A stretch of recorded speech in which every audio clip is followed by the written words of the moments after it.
amazing people, it needs to be talked about. On this first series of Own Your Story, Brian talks about his journey, why he started, and the impact that he wants to make. So let's welcome Brian on his story and making a huge impact on the world. Either you live in Canada, other states, or international, your story needs to be heard. Hello, Donna.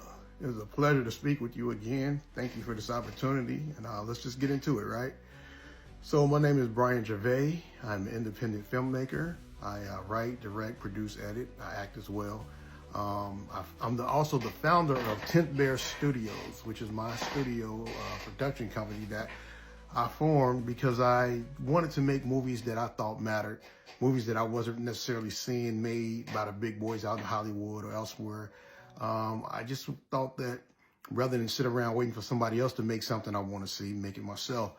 And if I could find my audience who likes who like to watch the things that I like to watch, then all the better. So that's pretty much how I got started with doing what I was doing.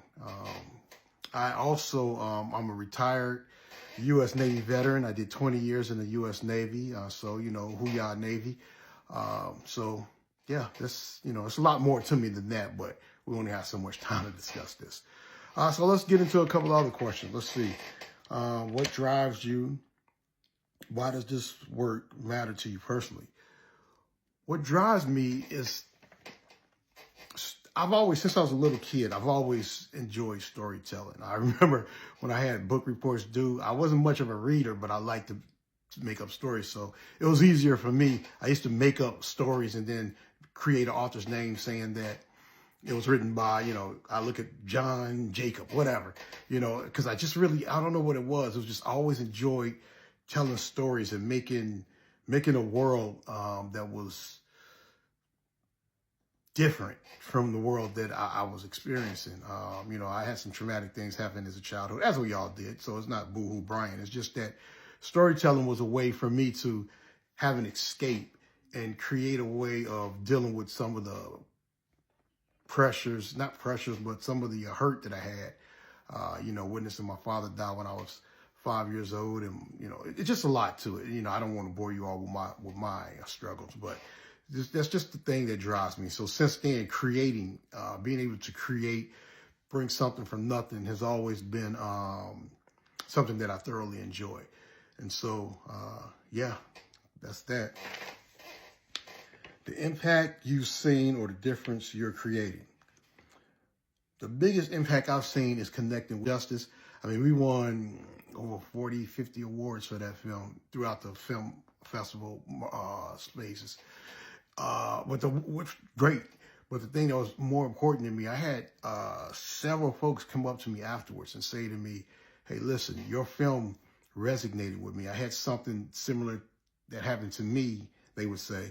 And what you did in that film was true. It was honest, and it really helped me deal with things and work through some of the feelings I had. And so that to me was bigger than any award that I could have gotten, or any other recognition. Just to have somebody, to connect with somebody on that level, was wonderful. And I've also seen a lot of my friends who before were waiting on Hollywood to call them, waiting to get cast or something. A lot of them start seeing, oh, shoot, Brian is doing this, he's doing that. A lot of them start, from that, I've seen a lot of them start taking off. Some friends, some even that aren't really friends, but we know each other. I've seen a lot of them since then start doing the same thing, and which is good.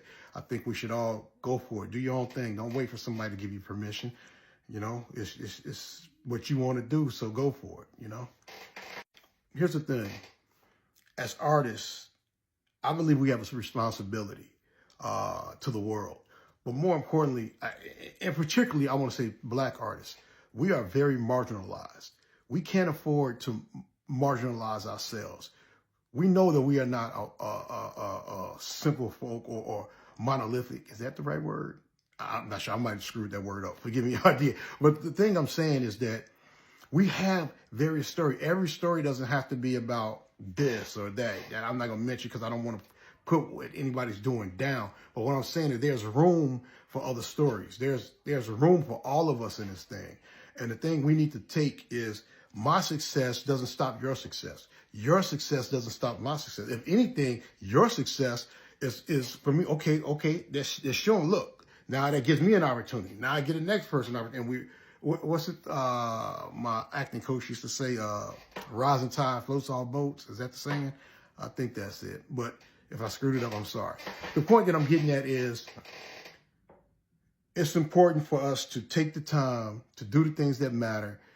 And you know, if what matters to you is a movie like Star Wars, great. If what matters to me is a movie like, you know, some crime genre, great. Whatever the situation is, tell your story, be true to your story, and support fellow artists, you know, support fellow independents, because it's important, especially with the invention of AI and all this stuff. It's just getting harder and harder. It's easier, but yet it's harder for us to make authentic stories that somebody can't just go punch in with a computer. I want to see actors be able to act. I want to see directors get out there and direct. I want to see the gaffers I want to see that. You know, I'm not saying there's not room for AI, because there is, but I don't want what we're doing, you know, the people that are actually hands-on, touching, you know, tangible. I don't want to lose that. I hope we never do. And I'll just go on and on and on about it. So I just want to say, Donna, I really appreciate the things you're doing. I'm a fan of yours, a big fan of yours. I wish you all the success in the world. And next time I'm out in Canada, I'm going to look you up. I appreciate you, and much love, my sister. Take care. Bye-bye.